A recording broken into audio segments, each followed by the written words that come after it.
Ah oui, maintenant, on commence par la bouteille. On va chercher l'eau parce que franchement, je ne vais pas l'eau du robinet. L'eau est devenue grise. Elle est devenue grise. On a tous les locataires qui ont appelé une fois, deux fois, trois fois Cristal Habitat et ils ne viennent pas. Ils n'envoient pas de plombier, il ne se passe rien. Il ne se passe rien. Donc appeler l'assurance habitation, bon ça, ok, tout le monde connaît la démarche, mais personne n'intervient, les plombiers ne viennent pas. La moisissure s'installe, elle vit avec nous en fait. Elle vit ici.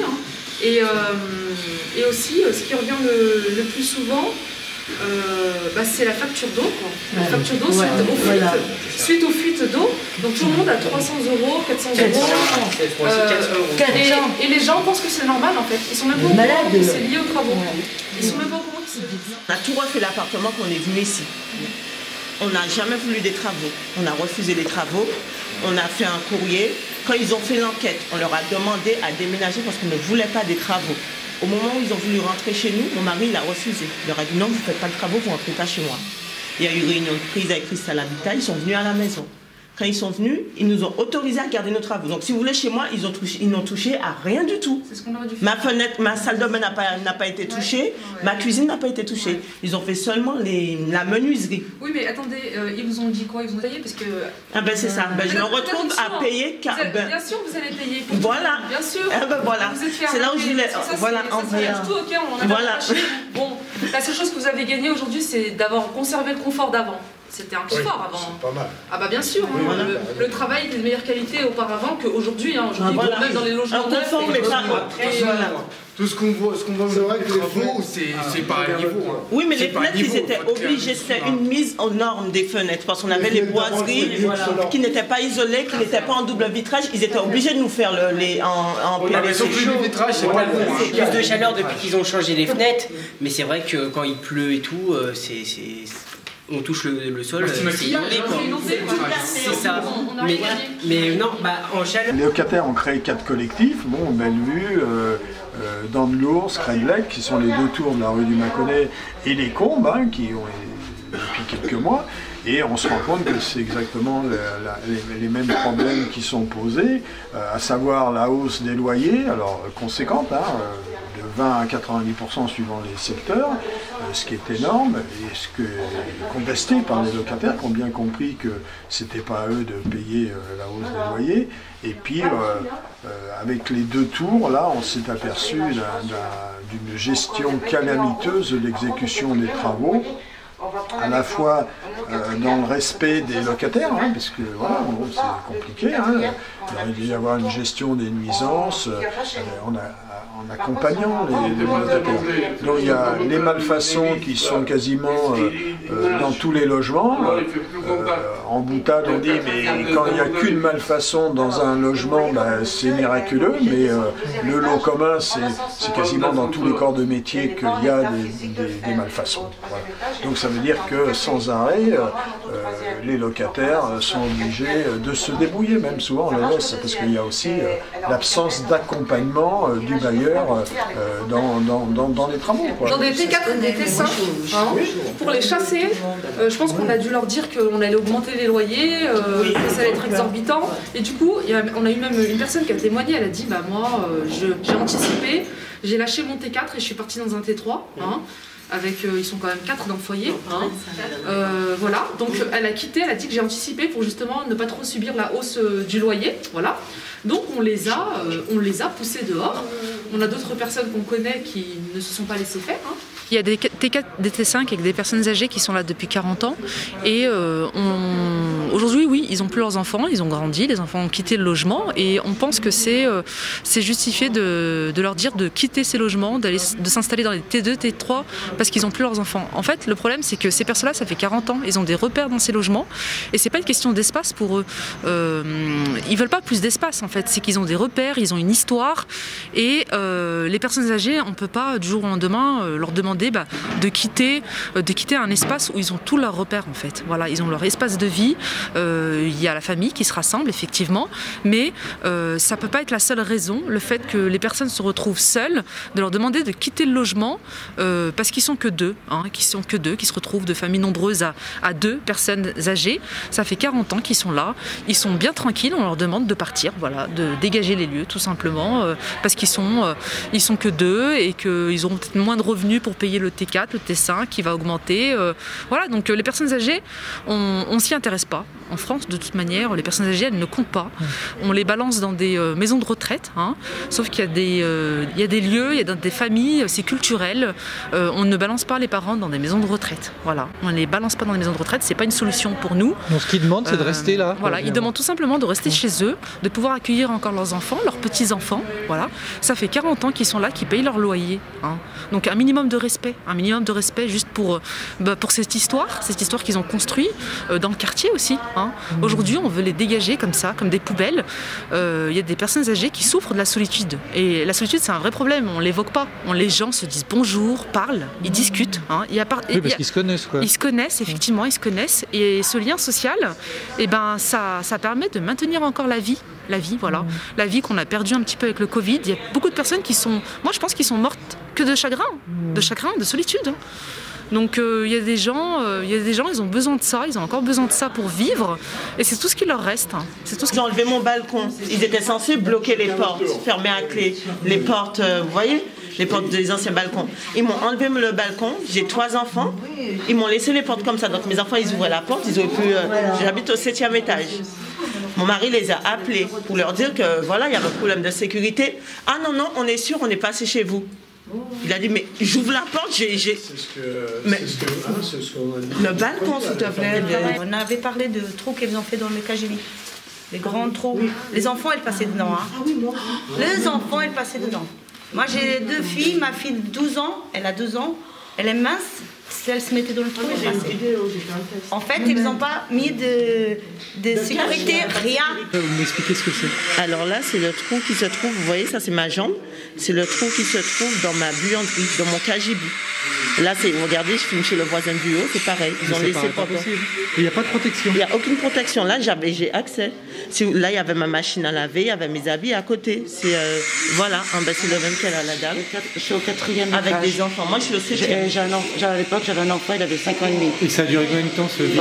Il est resté au moins 3 semaines. Ouais, moi, c'est resté. Avant qu'il décide de mettre une plaque, parce que j'étais les alertée, parce que j'ai dit, c'est inadmissible, moi, mon fils, il peut passer. Ce week-end, on n'avait pas d'eau chaude. Lundi, ils avaient prévenu qu'il y avait une coupure d'eau, ça, il n'y a pas de souci. Donc, ce week-end, pas d'eau chaude. Lundi, l'eau est revenue. Et aujourd'hui, mardi, on n'a que l'eau froide, on n'a pas d'eau chaude. De nouveau. Et ça fait des mois que ça dure. Qu'est-ce qu'ils vous disent là? Que ça ne vient pas d'eux. Que c'est un problème de SCDC. Ah oui. Oui. Pourtant, dans les mots qui sont affichés, parce qu'ils nous informent quand même de temps en temps qu'il va y avoir une coupure d'eau, les mots sont en en-tête, c'est marqué EFAGE. Donc si c'était SCDC, ce serait à l'en-tête de SCDC, on est d'accord? Donc voilà. Pendant 1 an, il y a eu des coupures d'eau 2 jours par semaine. Voilà, donc les locataires ont pris un abonnement de coupure d'eau et on l'ignorait. Et du coup, vous payez vos factures? Absolument, les factures elles sont triplées. Les factures. Qu'est-ce qu'ils vous ont dit, Christelle Habitat, par rapport à ça? Comment les questionner? Rien n'est dit, il y a des affiches sur les ascenseurs qui disent que voilà, on vous coupe l'eau cette semaine, 2 jours par semaine. Voilà. Donc c'est la veille pour le lendemain. Donc tout le monde remplit les baignoires d'eau, c'est le système D. Donc les baignoires d'eau qui sont remplies parce qu'on ne sait pas combien d'heures ça va durer dans la journée. Du coup, les factures elles sont exorbitantes pour tout le monde. Là, c'est terrible. C'est que souvent les mots, ils les mettaient le samedi soir. Ils avaient pris l'habitude de le mettre le samedi après-midi. Donc des fois, je ne sortais pas de chez moi du week-end. Le lundi, j'avais la surprise de ne pas avoir d'eau. Parce que je n'avais pas vu qu'il y avait un mot qui disait que je suis désolée, non. J'ai eu madame en entretien qui nous a dit yeux dans les yeux que c'était la dernière, il y a 2 mois et demi je crois, que c'était la dernière fois qu'ils nous coupaient l'eau. Toutes les semaines, on n'a pas d'eau. C'est inadmissible. Ou je sais pas, ils peuvent bien faire coupure d'eau chaude juste et après l'eau froide ils nous laissent par exemple. Ou ils coupent l'eau froide et après ils nous laissent l'eau chaude au moins. Du coup, j'ai eu les clés le premier. Je suis rentrée dans le logement, j'étais à la rue, donc c'était un logement en urgence. Je suis arrivée dans les lieux, je pensais que tout allait être correct. Et en fin de compte, du 1er au 9, j'avais pas d'électricité. Du tout? Non, aucun moyen d'avoir d'électricité. J'avais pas de compteur d'eau froide. Le compteur d'eau froide, c'est mis le 9 aussi, le 9 février. Et depuis, c'est coupure d'eau froide, coupure d'eau chaude. Le soir, on rentre du boulot, on est dans le froid. Pas d'eau chaude, pas moyen de prendre une douche le soir, pas moyen de prendre une douche le matin avant d'aller au boulot. Donc comment vous faites alors? Je pense comme tout le monde, hein. On attend avec patience. Qu'est-ce que vous dit Christelle Habitat quand vous les interrogez? On va vous rappeler. Et le Dalker rappelle le lendemain, en plein après-midi. Alors vous avez de l'eau chaude? Je sais pas, je suis au boulot en fait. J'ai pas pris ma douche hier soir, j'ai pas pris ma douche le matin. J'espère ce soir pouvoir la prendre, quoi. Donc, après, et quand vous rentrez? Surprise, on voit s'il y en a ou s'il y en a pas. Comme là, tout à l'heure encore vers 16h40, ils m'ont appelé. J'aurais dit oui, ce matin, hier soir j'en ai eu, ce matin j'en ai eu. Je suis surprise ce soir et là apparemment les gens viennent me dire apparemment on n'a pas d'eau chaude là. Ce qu'on constate maintenant depuis 15 jours, parce qu'on fait du porte-à-porte sur les 2 tours, c'est qu'il n'y a pas de contrôle de Christelle Habitat sur l'opérateur principal qui est Eiffage. Et Eiffage qui a sous-traité à beaucoup de corps de métier. Là aussi, on se rend compte qu'il n'y a absolument aucun contrôle, qui marque un mépris quand même pour les locataires, ou de l'irrespect, ça on l'appelle comme on veut, mais en tout cas le locataire n'est pas au centre, justement, alors qu'il devrait être au centre, d'autant plus que quand on leur annonce 40% de loyer pour ce résultat, on est dans une phase de colère. Hein. Mes enfants qui sont à l'école, des enfants quoi, à leur dire attention quand vous allez aux toilettes, essayez de ne pas faire la grosse commission maintenant parce qu'on n'a pas d'eau. Non mais c'est vrai, j'ai 3 enfants. Et en plus, c'est l'eau le mercredi, le jour où les enfants sont à la maison. C'est bête. C'est bête parce que vous faites en sorte que ça soit le jeudi. Aujourd'hui, elle m'a dit c'est la dernière fois qu'on coupe l'eau aujourd'hui. Elle m'a dit demain c'est la dernière fois. On va voir. On va passer pour voir les travaux. Elle a dit il y a un gonflement. Il a envoyé quelqu'un pour faire les travaux. Vous savez qu'est-ce qu'il a fait? Il arrive avec un cutter, il coupe le gonflement. Elle dit bon, c'est bon. Aujourd'hui, elle a montré à la dame qui est venue, à madame. Voilà, elle a montré, elle a dit ça, c'est pas de travail. Et elle n'était pas contente, la dame. Ça, elle a dit à Jean-Charles, c'est pas de travail. Elles vont changer encore le sol. En fait, le travail qu'elles ont fait chez elles, elles vont le refaire. En fait, on est là, on est de robots, quoi. On est des esclaves. Elle va faire encore le ménage. Non, mais c'est trop tard, c'est le locataire qui doit constater que c'est mal fait et... Non. Il n'y a pas une semaine où il manque pas quelque chose, en fait. On a une coupure générale, bon, c'est général, personne n'y peut.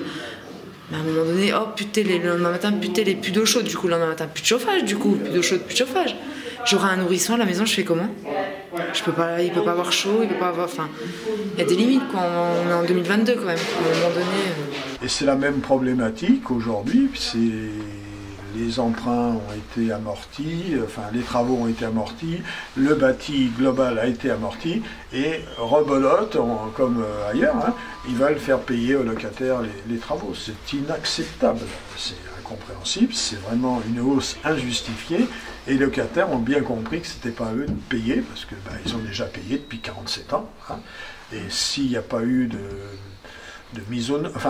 d'entretien, voilà. Je cherchais du patrimoine, c'est pas la faute des locataires. Ils ont payé leur loyer, les loyers, comme on l'a su lors du débat sur les combes, ont servi à faire autre chose. Avec les nouveaux loyers, je pense. On s'est plaint justement parce qu'ils ont vendu du rêve et que la pauvre elle a un bébé, elle me dit je serais jamais venue s'il m'avait annoncé les choses telles qu'elles étaient, quoi. C'est pas bien fait le travail, c'est ça? Ouais. Alors c'est tout neuf. On a été confirmé hier soir en discutant avec une voisine qui m'a dit qu'elle a retrouvé un rat sur son balcon et elle l'a vu s'enfuir. En fait, elle l'a chassé et il est parti dans l'isolation. Et apparemment, il y aurait des bruits au niveau des balcons. L'isolation, on entend les crépitements. Je sais qu'au premier étage, et donc, il y a des souris et des rats, c'est ça? apparemment, c'est des rats. C'est la meilleure. La personne d'avant, elle avait signalé une souris, mais je pense qu'elle n'avait pas fait la différence entre souris et rat. Alors un matin, en fait, j'étais dans mon balcon, j'ai regardé, en fait, je suis pas sortie, j'ai juste regardé comme ça, j'ai vu un rat. Et ça fait plusieurs jours, je vois l'isolation, les morceaux. Alors du coup, je me suis posé la question. Un jour, j'étais comme ça, je vois un rat qui sort. Et j'ai pas de pain, j'ai pas de nourriture dans le balcon, c'est vide mes balcons. Alors du coup, ça m'a choqué en fait. Donc après, ils seraient dans l'isolation? Si, ils se cachent. Ils sont rentrés dedans en fait. Et quelques jours après, j'entends du bruit. Mais par contre, c'est pas chez moi. Je sais pas, au 5 ou 4, j'entends des rats, ils sont à l'intérieur. Ouais, alors du coup, c'est choquant. Un rat, il peut faire quand même des grosses portées, que là on est en période d'hiver, donc il cherche le chaud. Donc à mon avis, il ne doit pas y avoir qu'un rat. Les travaux n'avancent pas, il y a des problèmes au niveau des locataires, dans les chantiers, ils sont pas aux normes. On ne peut pas faire ce qu'on veut, on peut pas. Il y a du chauffage qui ne va pas, il y a les radiateurs qui ne vont pas, les douches qui ne vont pas chez certaines personnes. On a coupé les appartements, mais finalement les loyers sont toujours les mêmes à la hausse qu'on devrait pas y l'avoir.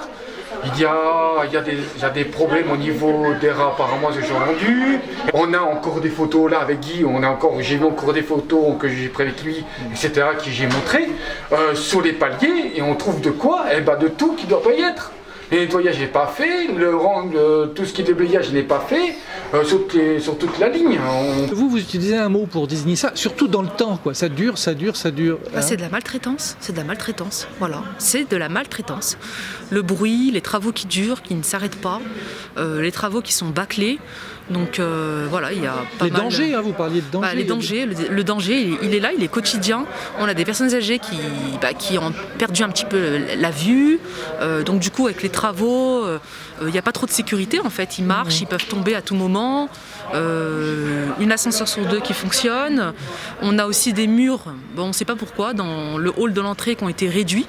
Donc en fait, il y a même une personne qui a dit qu'elle ne pouvait pas recevoir sa fille handicapée avec son fauteuil parce que du coup, là, l'accès, il n'est pas terrible.